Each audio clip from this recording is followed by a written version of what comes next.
मध्य प्रदेश में दूसरी सूची जारी कर दी है, लेकिन दूसरी सूची जारी होने के बाद अब कांग्रेस में नाराजगी का दौर भी दिखने लगा है। नर्मदापुरम से कांग्रेस नेता सतपाल पलिया इस्तीफा दे सकते हैं, ये इस वक्त की बड़ी खबर। आपको बता दें 2018 में सुहागपुर से कांग्रेस के उम्मीदवार थे, इस बार भी टिकट की मांग कर रहे थे, लेकिन टिकट नहीं मिलने से अब सतपाल पलिया नाराज है और वो इस्तीफा दे सकते हैं कांग्रेस से। इस वक्त की बड़ी खबर आपको बता दें, पार्टी ने जिला अध्यक्ष पुष्पराज सिंह को उम्मीदवार बनाया है, ऐसे में अब उनकी नाराजगी सामने आई है। नर्मदापुरम से कांग्रेस नेता सतपाल पलिया इस्तीफा दे सकते हैं, कांग्रेस पार्टी के लिए ये बड़ा झटका हो सकता है। लेकिन देखिए दल बदल का दौर भी अब शुरू हो गया है। कांग्रेस ने जिस तरीके से अपनी दूसरी सूची जारी की, 88 प्रत्याशियों को मैदान में उतारा, तो टिकट वितरण के बाद अब कांग्रेस में नाराजगी भी बढ़ गई है। बागी तेवर अब हमें देखने को मिलेंगे। नर्मदापुरम से कांग्रेस नेता सतपाल पलिया इस्तीफा दे सकते हैं। 2018 में सुहागपुर से वो कांग्रेस के उम्मीदवार थे, इस बार भी टिकट की मांग कर रहे थे, लेकिन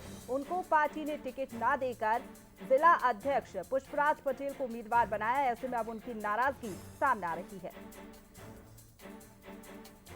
तो महत्वपूर्ण यह है कि पिछले चुनाव में कांग्रेस ने नर्मदापुरम से जिन चेहरों को मैदान में उतारा था, इस बार उन्हें बदल दिया गया है। सिवनी मालवा की अगर बात करें तो अजय बलराम पटेल को टिकट मिला है। होशंगाबाद से गिरजा शंकर शर्मा मैदान में है, जो कि सीतासरण शर्मा के भाई हैं। इधर सुहागपुर नर्मदापुरम से पुष्पराज सिंह मैदान में है। पिपरिया नर्मदापुरम से गुरुचरण खरे जो कि मैदान में नजर आए हैं। और पिछले चुनाव में अगर इस सीट की बात करें, सुहागपुर जहां से सतपाल पलिया को मैदान में उतारा गया था, अब उनकी नाराजगी खुलकर सामने आ भी रही है। टिकट नहीं मिलने से सतपाल पलिया नाराज बताए जा रहे हैं। हालांकि इस सीट से भाजपा ने चुनाव जीता था, लेकिन इस बार कांग्रेस की ओर से पुष्पराज सिंह को मैदान में उतारा गया है।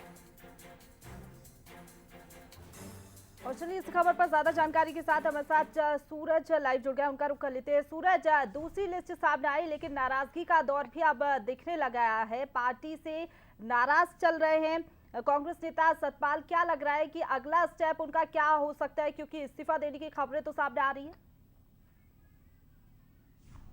देखिए, जिस तरीके से दूसरी लिस्ट सामने आई, खासतौर से हम चर्चा भी कर रहे हैं कि नर्मदापुरम जिले की बात करें तो लगभग तमाम सीटों को बदल दिया गया है।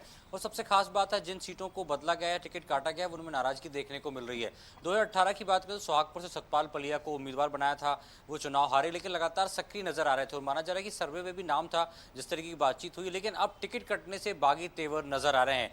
जैसा हमने कुछ दिन पहले भी देखा था, खासतौर से जिनके बीजेपी से टिकट कटे थे वो कांग्रेस में शामिल हुए थे, लेकिन अब कांग्रेस से जो टिकट कटने वाले लोग हैं उनकी भी नाराजगी सामने आ रही है। हालांकि अभी तक ये तय नहीं है कि वो पार्टी छोड़कर किस पार्टी में जाएंगे, लेकिन लगभग ये तय माना जा रहा है कि हजारों समर्थकों के साथ वो पार्टी पद से इस्तीफा दे सकते हैं। इसके साथ ही नर्मदापुरम की बात हो तो गिरजा शंकर शर्मा को उम्मीदवार बनाया, जिन्हें हाल ही में कुछ दिन पहले बीजेपी छोड़कर कांग्रेस का दामन थामा था। उसके अलावा राकेश मवई की बात करें तो मुरैना से एक बड़ा चेहरा, क्योंकि 2018 के बाद हमने देखा था जब उपचुनाव हुए थे 2021 में, उस समय मुरैना से, जो खासतौर से ग्वालियर चंबल का महत्वपूर्ण इलाका माना जाता है, वहां से राकेश मवई चुनाव जीत कर आए थे, उपचुनाव जीत कर आए थे। सरकार बीजेपी की थी, उसके बावजूद उनका टिकट काटा गया, तो वो भी कहीं ना कहीं नाराज चल रहे हैं। और यदि मैं अपने सहयोगियों से भी कहूंगा कि वो फोन लाइन पर जुड़ने की उनकी बात हुई थी, यदि वो फोन पर जुड़ रहे हो तो कहीं ना कहीं वो भी नाराजगी अपनी व्यक्त कर रहे हैं कि कैसे पार्टी के वरिष्ठ नेताओं पर आरोप लगाया जा रहा है कि उनका टिकट कटवाया गया है। तो अब कांग्रेस के जिन नेताओं के टिकट कटे हैं उनके तेवर भी सख्त नजर आ रहे हैं।